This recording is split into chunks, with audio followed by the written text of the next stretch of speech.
So what I'm going to do is I am going to show you all how to develop a skill that can help you enhance your speaking ability. Is everybody cool with that? All right. Let me ask you a question. Raise your hand if you have a hard time using the stage when you're speaking. Like you're up here, you don't know what to do. You got all this space. You just like, I'm lost. Okay, stage presence is extremely important because it allows you to enhance your message.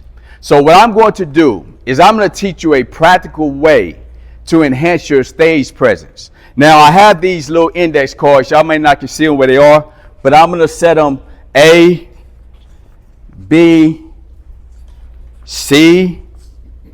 This is going to be D, E, F, G, H, and I.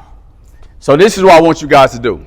I am going to tell a story that has helped launch my actual career. It is called my empty closet moment story. Now what I want you guys to do is to pay attention to the different parts of the floor that I tell this story. And once I'm done, we're going to talk about it. Okay? Pretend like y'all are very young college students. What is your empty closet? Now, I can tell by the look on you guys' faces. You're looking confused. And you probably think to yourself, what do you mean by empty closet? Well, let me explain. I'm 11 years old. My little sister and I just got home from elementary school. We walk inside the house, and to our surprise, our mama is standing in the living room wearing her white nightgown. She's crying. I walk up to my mom and say, "What's wrong, mama?" "Junior, I'm going to keep your sister right here. Go in the room like your daddy's going to leave us." I say, "Mama, where you going?" "Junior, just go ask." Now, my mama told my dad's going to leave. I thought she meant he was taking a trip to another country because he works on the railroad.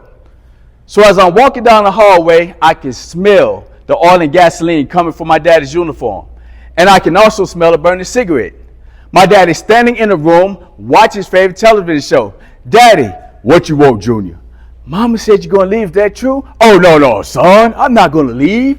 I'm putting us in a better home outside this bad neighborhood." Now, my daddy told me he wasn't going to leave. I become extremely excited. I run back to the living room and say, "Mama, Daddy's not going to leave. He just told me." "What's your name, Al?" Tara. Have you ever told somebody some really good news and you can tell by the look on that person's face, he or she thinks you're lying to them? Yeah. That's how my mom was staring at me. She turned around, she walked off, and she didn't say a word. Over the next 2 weeks, I started to notice that the oil, cigarette, and gasoline smell in the house was disappearing. I walk into the kitchen to ask my mom the obvious question. "Mama, where's my daddy?" "Junior, your daddy's gone. He left us 2 weeks ago." Now, I become the person in disbelief because I don't believe my own daddy, my own flesh and blood, would be gone 2 weeks after he told me personally he wouldn't leave. So I go to the one place that would solidify my belief. I run down the hallway as fast as I can. I turn right. I step inside my parents' room. I push open my daddy's closet door. My daddy's closet is empty. And at this moment, nothing but anger fills my heart.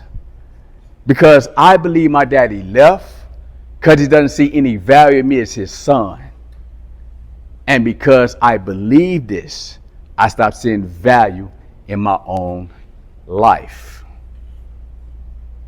You see, the empty closet is a metaphor that represents those moments in our lives that we feel we're not good enough, we're not worthy, our life has no value. So my question to you again is, what is your empty closet? Now I'm going to stop right there. So check this out. Let me ask y'all a question. I told this story. Technically, I relived the story.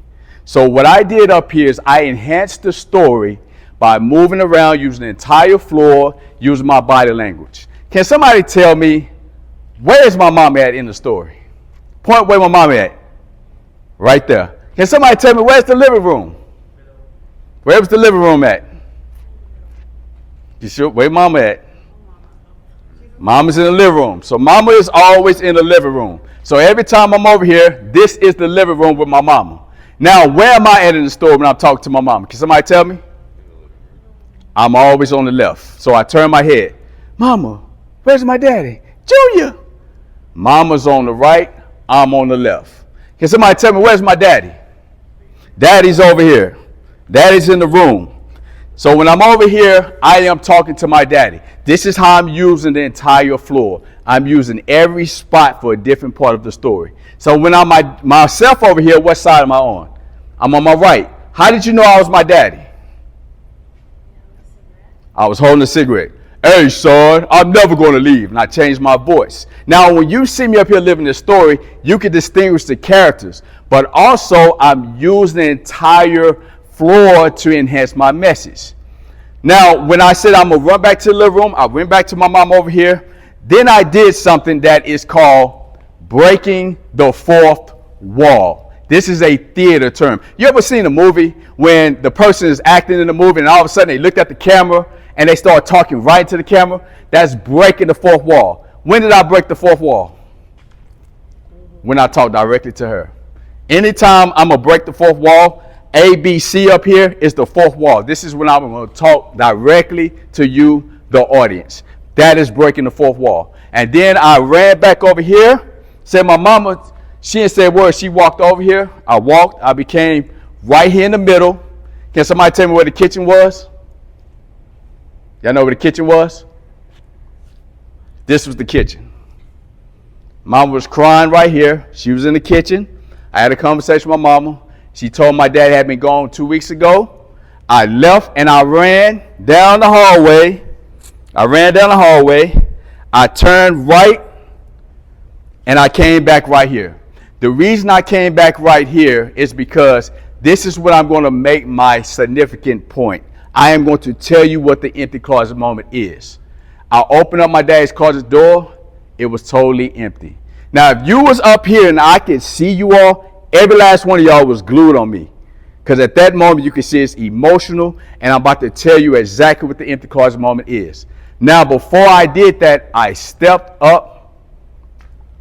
What is your empty closet? I broke the fourth wall, and I engaged the entire audience. This is how you use effective stage presence. This is what I recommend. I wouldn't recommend you put all 9 cards down, but at least get A, B, C. And when you're practicing your speeches at home, let's say it's 6 minutes, right? You tell 2 minutes of your speech right here. And then once you're done with that 2 minutes, you walk over here. You tell the other 2 minutes right here. Once you're done with those 2 minutes, you walk over here. You tell 2 minutes right here. And then you finish up in the middle. That is how you enhance your stage presence. All right, thank you very much. Appreciate y'all having me.